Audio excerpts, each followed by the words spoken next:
So we have one of the biggest rabbanim in the Middle Ages by the name of Rabeinu Gershom Meor Hagolah. Meor Hagolah is like his title, if you will. It's called the Light of the Exile. And it might be women who gave him that title. We're not sure. I will see why.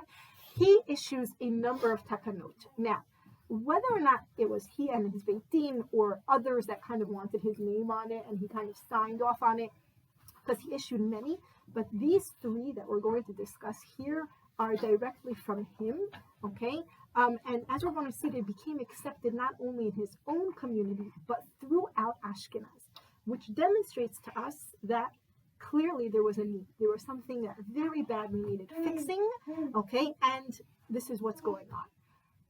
Takanah number 1, a man may not marry more than one wife. It just happened, okay? Just about the year 960 or thereabouts, and he says officially from this point forward in my community, and then later as we're going to see throughout Ashkenaz, a man may no longer marry polygamously. It's allowed from the Torah. The Rabbanim allow it, okay? It's been done historically, not once and not twice, okay? In Spain, where he doesn't live, it's happening all the time, okay? But in Ashkenaz, says Rabeinu Gershom, no more. That's number 1. Number 2, a man may no longer divorce his wife without consent. Up until this point, a man can issue a divorce at his will for no reason indicated, okay? He can literally go to sleep one night, his wife comes down the next morning, and on the breakfast table is a writ of divorce, a get. And she has no recourse whatsoever. He has to give her ketubah, right? He has to support her, alimony, child support, whatever's involved. But nonetheless, she'll be like, I was the perfect wife. I did, whatever it is, and I always supported you, and I helped, and I gave you kids, and he's like, well, whatever, I'm done. Why? Lama, as we say in Hebrew, kacha, I don't know. This is what happened. I'm done. And she had no recourse, not in the courts, not anywhere.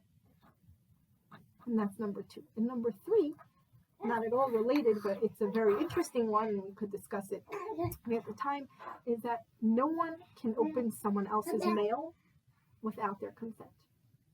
Okay? Sounds weird, but if we have the time, we'll discuss it. But it gives us a very interesting perspective of Jewish history. But of course, being women, our focus is going to be, and our subject is going to be on those first 2 issues. Okay? Keep in mind the significance. Oh, definitely. They were very, very much related. Okay? Now, before we come to discuss what the issues could have been, because in essence, I want to work backwards, right? This is the fix. So what was the problem? And again, the problem was so huge that they're basically saying, if you don't follow this, we're issuing a death. That's how important this is to us. Okay? So what was actually happening and what wasn't happening? Okay? Meaning, were men marrying like left, right, and center, multiple wives, and having like, a whole harem and whatever in medieval Ashkenaz? Is that what was happening? The answer is no. Okay? The truth of the matter is that polygamy has always been frowned upon.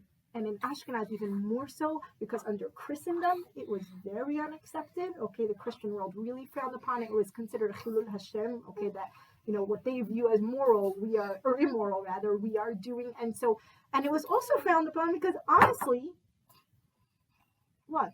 No. Exactly. Okay, no one thinks this is a good idea. Okay, no one. It was a bad idea from, even in Tanakh, where it's done, it's a bad idea. The second wife is called a tzara because that's what she is. She's a problem. From beginning to end, it's always a problem. Okay, and yes, you're going to say, well, in Utah, I once saw a documentary where they lived happily ever after. You know what? That's in Utah. I don't know, whatever. But in medieval Ashkenaz, as in before and later, it wasn't happening. Okay, and the problems and the issues, and not to mention how much money is needed, because that second wife, you have to support her and buy her new clothes and support her kids and whatever it is. So it was always frowned upon. And the truth of the matter, seriously, let's not get started. The truth of the matter is that it was not happening prevalently in Ashkenaz. Okay, was it happening? Yes. What was also happening is that men traveled. Okay, they did business. And in the Middle Ages, you don't take the overnight flight. You don't get home the next day. You travel for months on end. And so they would go, to another port and live there for 6 months. And you know what? Things got lonely. Yeah. Okay, things got lonely, and next thing we know, the guy has a wife in North Africa or in Italy or in wherever, the Netherlands or wherever it might be that he decided to trade. And then possibly another one somewhere else 3 years later. Okay, that was happening. Was it prevalent? No, but was it happening? Yes. Okay, and if you think the medieval Ashkenazi women were living in La La Land and didn't know about it, then you're wrong, because they did know. Somehow they knew. Somehow the woman always knows. Okay, that's number one. The second issue with regards to what's happening on the ground, so to speak, divorce. Okay, how prevalent was divorce in the Middle Ages? That's where people have the wrong notion, where they think nowadays divorce is so high, and it used to be that no one ever got divorced. It's not true. Okay, in the Middle Ages, divorce rates among the Jews, because Christians again don't have divorce, they have annulments, which is for all intents and purposes the same thing. Okay, but divorce rates could range from 30 to 40%. They were very high. Okay, for various reasons. Okay, but primarily people are getting married very young, and marriages were business contracts. When the business contract dissolves, the marriage dissolves. Okay, whether that's good or bad is irrelevant. Again, this was, status on the ground, so to speak, and divorce rates were high.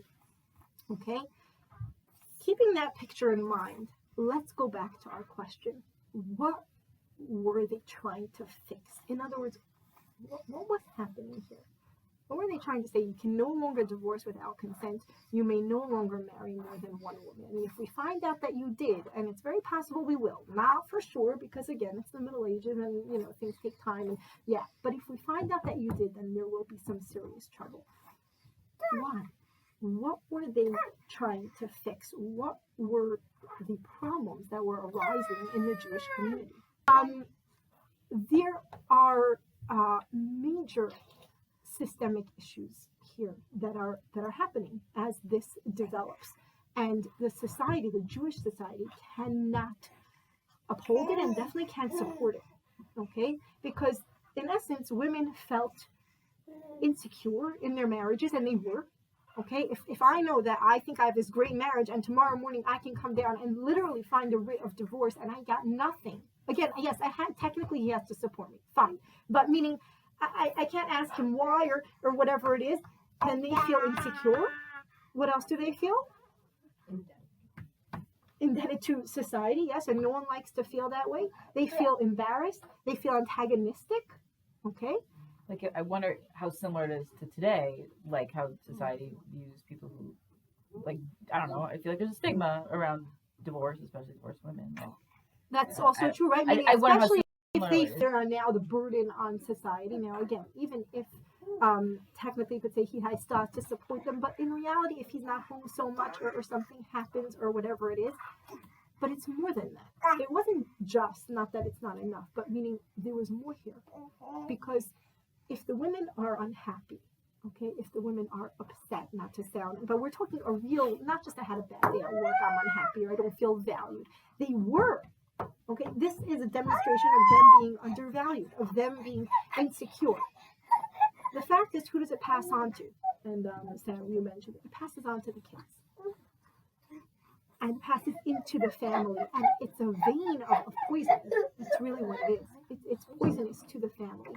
And we know this because they had to issue a decree saying this has to stop. Right. It's like the antithesis to the Jewish family concept. Exactly. This is not just, let's play nice to the women and make them feel happy. No, the men are away for sometimes years at a time. Who's raising those kids? Who's imparting those values? And if she's not happy, if she feels that the Torah is not taking her seriously, that Judaism does not value her, whether she wants to or not, she's going to say that to the kids. Okay, she might impart it, she might, say it, in various different ways, but they will pick up on it. Don't those feel kids are boys. Oh yes. Who are going to be men.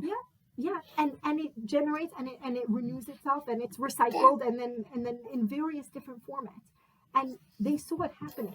The Jewish family was suffering, and that's why they institute these Takannah. And the Takannah spread like wildfire throughout Ashkenaz, and they are renewed every couple hundred years because they had to be.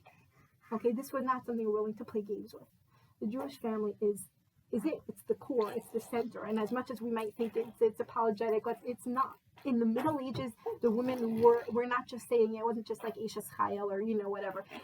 The men are away sometimes again for 10, 12 years at a time. They actually instituted a Takannah that men had to come home once every 2 years.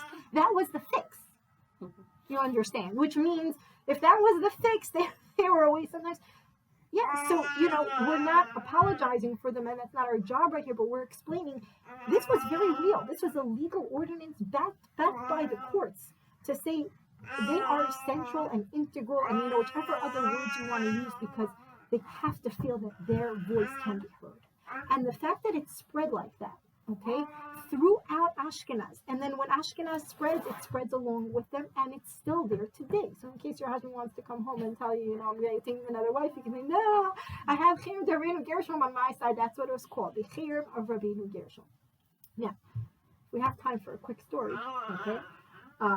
The fact is that Chiyuv Rabeinu Gershom did not get accepted in the Sephardi world. Okay, so in Spain, in Portugal, in Yemen, in Tunisia, in North Africa, Morocco, those territories had their own issues and issued their own Takannot, which actually dealt with very similar problems.